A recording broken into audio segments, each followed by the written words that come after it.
Pulling அது எப்படி பண்ணுறது?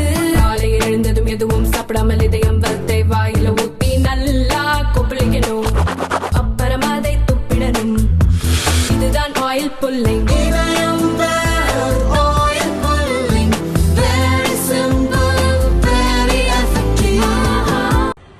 மதுரையில கடந்த 2 நாட்களாக இந்துக்கள் மதுரைக்குள்ள நுழைவதற்கு தடை.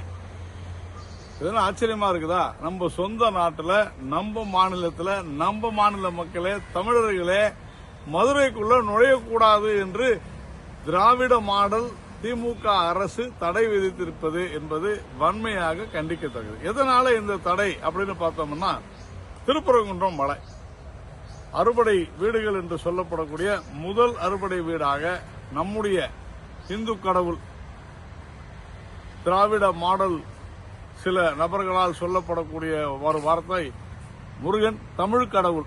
சரி, இந்து கடவுள் தமிழ் கடவுள் எல்லாமே ஒன்றுதான். நம்ம தமிழ் கடவுள் முருகன் அவர்களை சென்று பார்ப்பதற்கு நேற்றும் இன்றும் அனுமதி மறுக்கப்படுகிறது. என்ன காரணம்?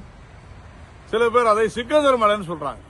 பல ஆயிரம் வருடங்களாக நம்முடைய அறுபடை வீடுகளில் முதல் அறுபடை வீடாக இருக்கக்கூடிய இந்த மலையை சிக்கந்தர் மலைன்னு சொல்றாங்க. சிக்கந்தர் மலை என்றால் என்ன, ஏன் அந்த பேர் வந்தது?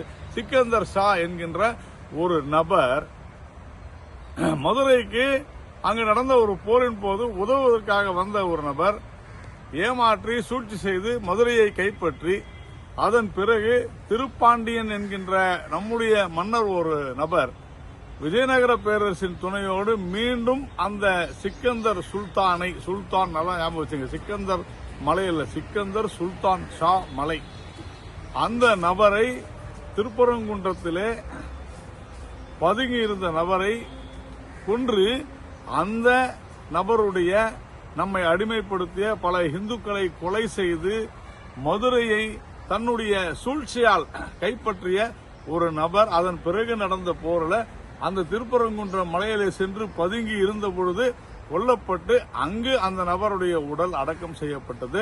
அதை இஸ்லாமியர்கள் சில பிரிவினர் சிக்கந்தர் மலை என்று சொல்லி அங்கே ஒரு தர்காவை உருவாக்கிறது. தர்கா என்று சொன்னால் நினைவாலயம், அதை உருவாக்கி இருக்கிறார்கள். இதுதாங்க விஷயம்.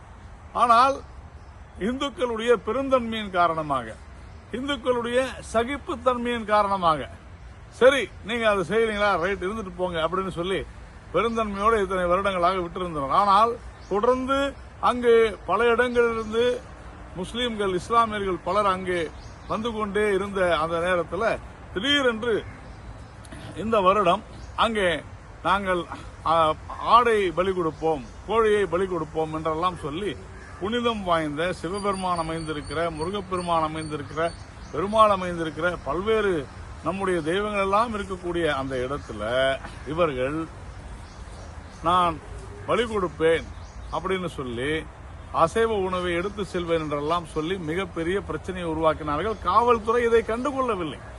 ஏற்கனவே அங்கு பல ஆயிரம் ஆண்டுகளாக ஏற்றப்பட்டு கொண்டிருக்கிற தீபத்தூணில கார்த்திகை தீபம் ஏற்றுக்கொள்ளப்பட்டிருந்தது. ஆனால் அதை தடுத்து நிறுத்தி அதை ஏற்றக்கூடாது என்று இஸ்லாமியர்கள் சொன்னதன் காரணத்தினால கோர்ட்டு உத்தரவு போட்டும் கூட, நீதிமன்றங்கள் இதற்கான உத்தரவை பிறப்பித்தும் கூட தமிழக அரசு இதுவரையிலும் இதற்கான அனுமதியை கொடுக்கவில்லை. நமக்கு முழு அதிகாரம், முழு உரிமை இருந்தும் கூட இது மறுக்கப்பட்டு வருகிறது. ஏனென்றால் இஸ்லாமியருடைய மனம் புண்பட்டு விடும் என்கிற காரணத்தினால. இப்ப சமீபத்தில் ராமநாதபுரத்தினுடைய பாராளுமன்ற உறுப்பினர் நவாஸ் கனி மற்றும் சட்டமன்ற உறுப்பினர் அப்துல் சமத் எல்லாம் அங்க போயிட்டு நாங்க அசைவ உணவு எடுத்துட்டு போறோம்னு சொல்லி அவ்வளவு பிரச்சனை செஞ்ச போது கூட காவல்துறை கைகட்டி வேடிக்கை பார்த்தது, அவர்களை கைது செய்யவில்லை. ஆனால் நம்முடைய உரிமையை, இந்துக்களுடைய உரிமையை நாம் பாதுகாக்க வேண்டும் என்று சொல்லி, இது எங்களுடைய மலை, இது சட்ட ரீதியாக நீதிமன்ற உத்தரவின்படி இது இந்துக்களுக்கு சொந்தமானது என்று நாம்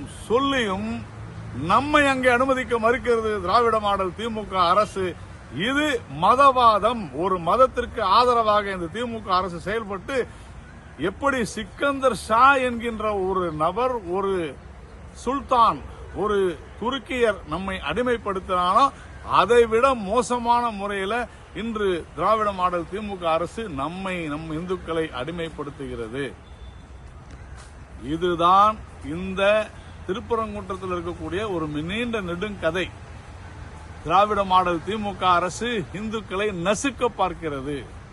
திராவிட மாடல் திமுக அரசு ஓட்டுக்காக, சிறுபான்மை மக்களுடைய ஓட்டுக்காக அவர்கள் பின்னே செல்ல வேண்டும் என்கிற நோக்கத்தோடு கைகட்டி அவர்கள் ஆர்ப்பாட்டம் செய்தால் வேடிக்கை பார்க்கக்கூடிய காவல்துறை நாம் நம் உரிமையை கேட்டால் நம்மை அடக்கியாள நினைக்கிறது.